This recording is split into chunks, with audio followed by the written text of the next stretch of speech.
If you're a beer nerd and student of beer history like me, you know that in times of disease, people in the Western world often turn to beer to see them through those tough times. Beer may be the most popular alcoholic beverage in the best of times, but when we look back through history, some of our most revered figures were those who ensured beer was available during the worst of times. Hey, this is Ryan with Beer by the Numbers, and it's becoming increasingly clear that for better or worse, we're currently living through some sort of major historical event. Fortunately, beer is here to see us through it.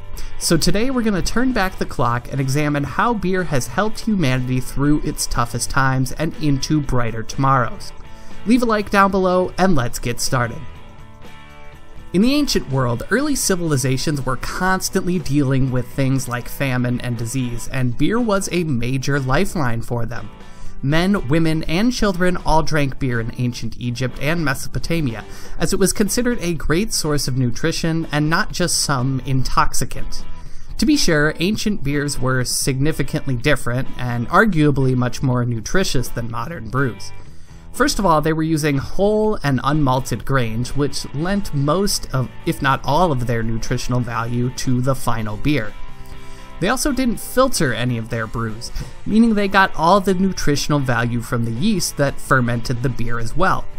Today it's becoming increasingly popular to add nutritional yeast to things like protein and health shakes, but ancient peoples got all those benefits simply by drinking unfiltered beers chock full of natural yeast. But perhaps most importantly were how the ancient brewers flavored their beers. Today we use hops as the main flavoring agent, which brings a clean, bitter balance and slight antiseptic qualities to the final product. A couple thousand years ago, they had to use whatever herbs and spices they had on hand to add some extra taste, but this also added extra vitamins and anti-inflammatory compounds. This made beer an important immune system booster, and sometimes even helpful for fighting specific diseases. Beer was frequently prescribed in medical texts in ancient Egypt. Over 100 recipes for medicines have been discovered that included beer as one of the ingredients.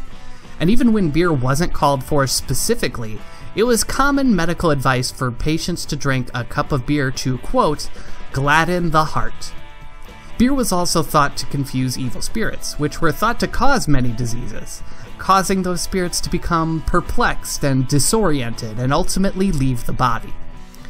While much of this sounds like a lot of superstition mixed with a very rudimentary understanding of medicine, we have the archaeological evidence today to suggest that they really knew what they were doing. While analyzing some mummified Nubian remains, scientists found high levels of tetracycline in the bones themselves. Tetracycline is an antibiotic rediscovered in 1948 that is used for treating various infections like cholera, brucellus, plague, malaria, and syphilis. Interestingly, a previous study confirmed the existence of a bacteria Streptomyces in ancient Nubian beers, which produces a lot of tetracycline. Along with writings from the Nubians and Egyptians stating that beer was a cure to things like gum disease and other infectious ailments, it's pretty clear that the ancient world knew quite well what they were doing when it came to treating disease with nutritious beer. Fast forwarding at least 1,000 years, and medieval Europe hadn't built much upon the traditional understanding of medicine that the ancient world had, but they sure did build on their brewing knowledge. As the dominant institution of the age, the Catholic Church controlled the majority of beer and brewing on the European mainland at the time. So when disease reared its ugly head, people turned to their local religious leaders for advice.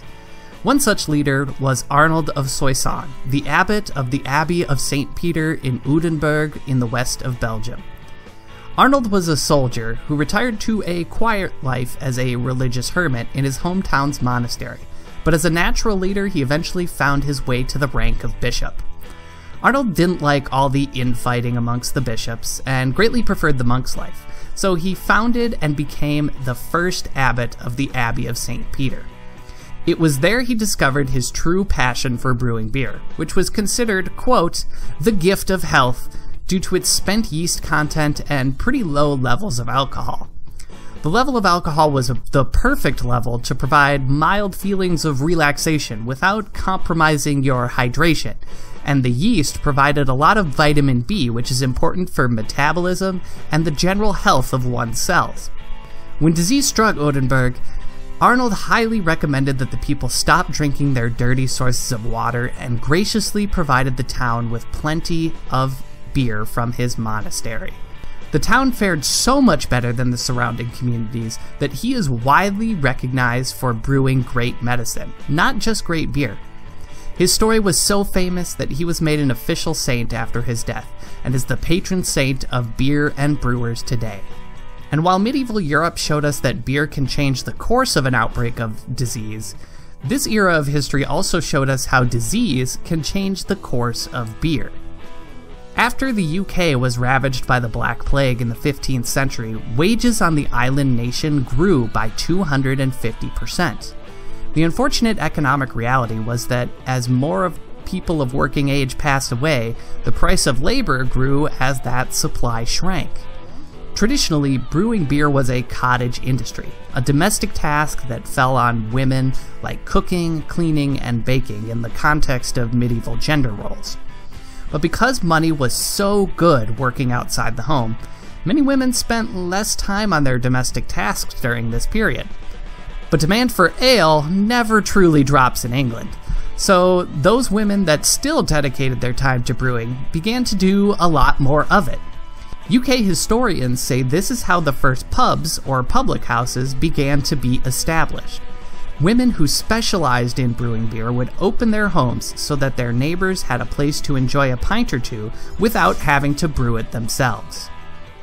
Speaking of pubs, getting a few pints with your mates helped lead to one of the biggest breakthroughs in epidemiological history. In 1854, London's Soho district was being ravaged by a cholera outbreak. At the time, most people thought disease spread from person to person via bad air. Not a terrible starting theory, but physician John Snow, no, not that John Snow, that John Snow, wanted to track down a definitive cause. You may have learned his story in a health or science class, but his first move was to plot each case on a map of an infected district. He then combined his map with a map of London's water system and noticed that all the cases were centered around certain water pumps, most notably for Soho, the Broad Street pump. This led Snow to theorize that water was what carried the infection, not the air. But he needed more evidence to prove his theory. So when he visited the area and surveyed those who lived there, he found that everyone was getting sick, except those who were drinking more beer than they were water.